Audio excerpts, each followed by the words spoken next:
kind of walk me through that fight?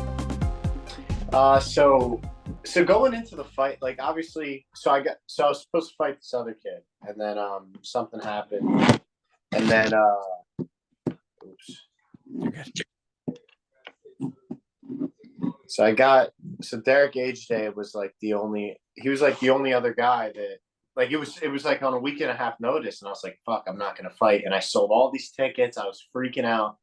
And then Derek took the fight, and I was like, dude, thank God. And I didn't even really, I was like, dude, whoever. I was like, just get me to fight. Like, that's it. I just need a fight. Don't care. And then I studied him, and I was like, whew. I was like, his record's not the best. Sure. But then I was looking at the people he's fought, and I'm like, he's fought some pretty good dudes. And his last win was against a really good grappler. So I was going into the fight like, I might have trouble taking this kid down.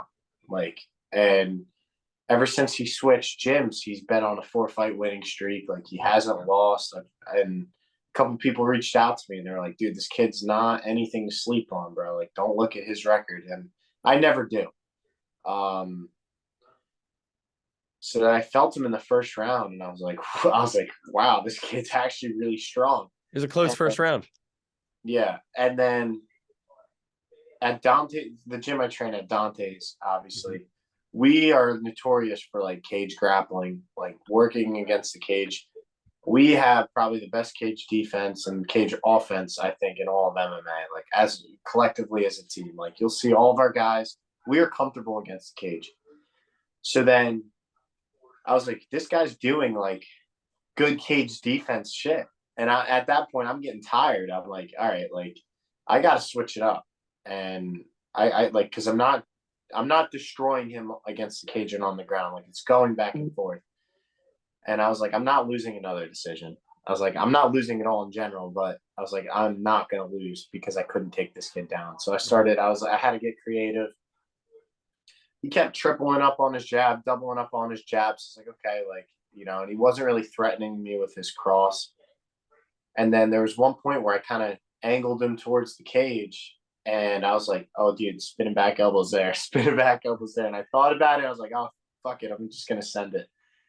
Cracked him with it. His mouthpiece came out. I thought the ref was going to stop it there. Oh, he went down. Yeah. And the ref didn't stop it. And then he kind of like sucked me back into like I was trying to push off of him and stuff, but he was holding on. And then, at one point we finally broke away, and I was just letting my hands go at that point. I saw that he was trying to. I head kicked him, hit him with a left hook, and he was smiling. And I was like, I know I just hurt you. And then he tried to go throw another jab or something. I just framed off of it and just sent it right. And I just I saw him really hurt, and I was like, it's done. I'm sorry. I didn't even know there was 5 seconds left. Yeah. I thought there was another 2 minutes or something like that. So yeah, dude, the way you went in there and went for the kill was very impressive, and it did not look like somebody who's still in college and 3-1. It looked like some Conor McGregor shit. So that was awesome, dude. Probably the most exciting fight of the whole night. I mean, certainly the loudest the arena got when you jumped that fence, ran up to all your boys, stormed the crowd. Not even trying to plug myself here, but the video of that is on my Instagram and Twitter, and it's awesome. It's also all over UFC Fight Pass. But what was going through your head? Why did you jump the cage? What made you do that? all right. So this is funny, and you gotta interview my teammate after this one day, Matt Caracappa. He also got the dub on the card. Yeah. Yep. And he was like, dude, if I get a TKO or something like that, I'm jumping the cage. I don't care. And I was like, okay. And he won, and he jumped the cage. And I was like, I bet you I'd make it farther than you. Like I told him that before the fight. I was like, I bet you I'm gonna make it farther than you. So he jumped the cage, and they stopped him immediately, and they caught him. But it was still pretty cool. And I was like, well, shit. Like I actually have to jump the cage now. So after I won, I jumped the cage, and then I just like locked eyes with like my boys, and I was just like, and they're going crazy, and I just ran up to them. And then I don't know if you saw, I busted my ass. Yeah, you did bust your ass. Yeah. Oh my god! But everybody was like, dude, it was so like, who cares? Like that was so cool. We don't give a shit. It was epic, man. And Yeah. I didn't see you bust your ass until literally last night when I rewatched the fight.